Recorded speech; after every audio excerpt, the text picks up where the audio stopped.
হেই! হরে কৃষ্ণ বন্ধুরা, world of দেবলীনার আরও একটি ভিডিওতে তোমাদের সবাইকে জানাই স্বাগত। এটা একটি শর্ট ভিডিও, লং ভিডিও আছে আমারই এই চ্যানেলে।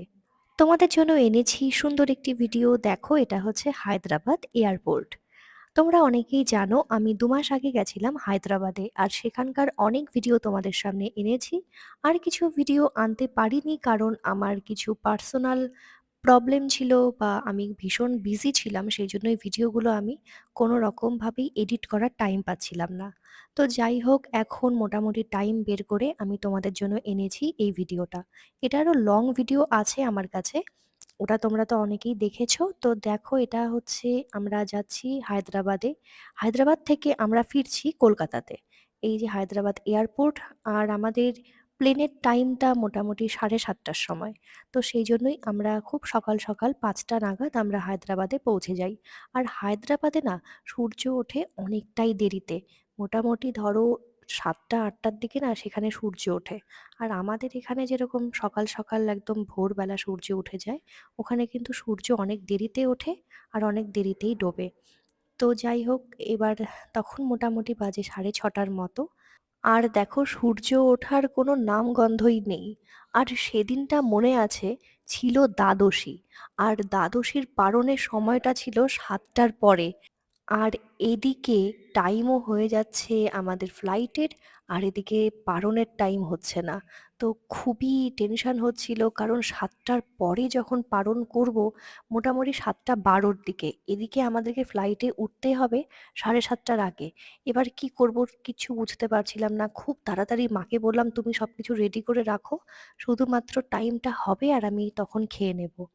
আর এমনিতেও কলকাতাতে একজন প্রভুকে বলা ছিল যাতে এয়ারপোর্টে এসে আমাকে প্রসাদ দিয়ে যায়। কারণ ভক্তদের না বাইরে ঘুরতে যাওয়া মানেই এই প্রসাদের চিন্তা।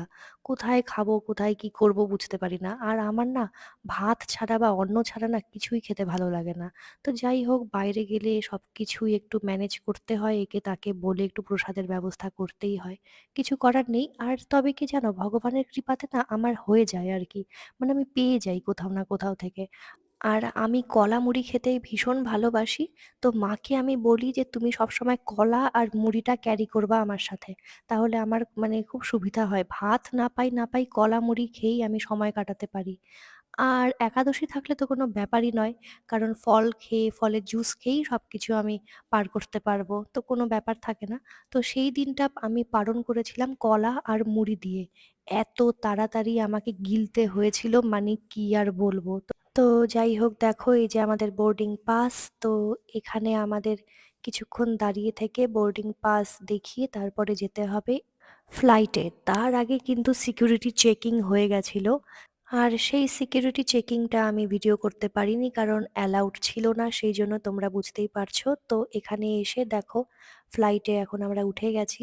এই দিয়ে দ্বিতীয়বার, কারণ যাওয়ার সময় একবার উঠেছি, আসার সময় একবার উঠলাম। আর কোথাও গেলে না, নিজের জায়গার মানুষকে দেখলে ভীষণ ভালো লাগে। তো বুনিয়াদপুরের একটা ফ্যামিলিকে দেখেছিলাম, তো তাদের সাথে কথা বললাম, ভীষণ ভালো লাগলো। তো এই করে করে তারপরে দেখো, আমি তো ভীষণ টায়ার্ড ছিলাম জন্য ঘুমিয়ে গেছিলাম। তো তোমাদের জন্য সেরকমভাবে আকাশের কোনো ভিডিও আমি আনতে পারিনি। তো সেখানে একটু একটু দেখো, এরকম যখন ঘুমটা ভাঙলো তো এরকম একটু ভিডিও আনলাম তোমাদের জন্যই। আর আমি যখন ঘুম থেকে উঠলাম মনে হলো, বাবা কোথায় আছি। তো চলো, দেখা হবে অন্য কোনো ভিডিওতে। টাটা, হরে কৃষ্ণ।